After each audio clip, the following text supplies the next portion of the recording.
தவக்கால சங்கீதங்கள். உதவிக்காக மன்றாடல். திருப்பாடல்கள் 143. தீர்க்கதரிசியாகிய தாவீது ராஜா தாம் படுகிற உபத்திரவங்களில் தேவ கிருபையை இறந்து கேட்டு, சர்வேஸ்வரன் தமது நீதியின் உக்கிரத்துக்கு ஒத்தவண்ணம் நடப்பியாமல் தயையோடு நடப்பித்தருள வேண்டுமென்று சர்வேஸ்வரனை மன்றாடி பாடுகின்றார். ஆண்டவரே, என் மன்றாட்டை கேட்டருளும். நீர் நம்பிக்கைக்கு உரியவராயிருப்பதால் உமது இரக்கத்திற்காக நான் எழுப்பும் மன்றாட்டுக்கு செவி சாய்த்தருளும். உமது நீதியின்படி எனக்கு பதில் தாரும். தண்டனை தீர்ப்புக்கு அடியானை இழுக்காதேயும். ஏனெனில் உயிர் வாழ்வோர் எவரும் உமது திருமுன் நீதிமான் இல்லை. எதிரி என்னை துரத்தினான், என்னை தரையிலிட்டு நசுக்கினான் என்றோ இறந்தொழிந்தவர்களைப் போல் என்னை இருட்டில் கிடக்க செய்தான்.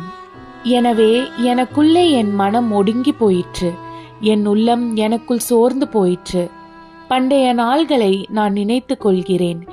செயல்கள் அனைத்தையும் குறித்து சிந்தனை செய்கின்றேன். கைவினைகளை பற்றி ஆழ்ந்து சிந்திக்கின்றேன்.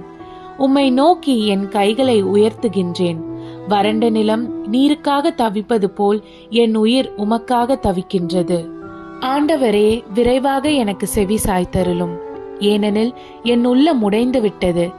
என்னிடமிருந்து முகத்தை மறைத்து கொள்ளாதேயும். இல்லையெனில் படுகுழி செல்வோரில் ஒருவராகி விடுவேன். உமது பேரன்பை நான் வைகரையில் கண்டடைய செய்யும்.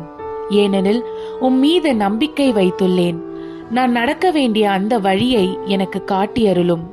ஏனெனில் உம்மை நோக்கி என் உள்ளத்தை உயர்த்துகின்றேன்.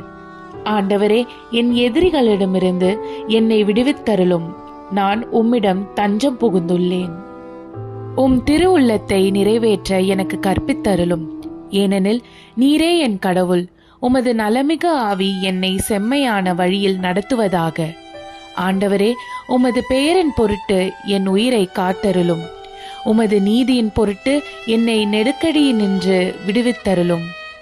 உமது பேரன்பை முன்னிட்டு என் பகைவரை அழித்துவிடும். என் பகைவர் அனைவரையும் ஒழித்துவிடும். ஏனெனில் நான் உமக்கே அடிமை.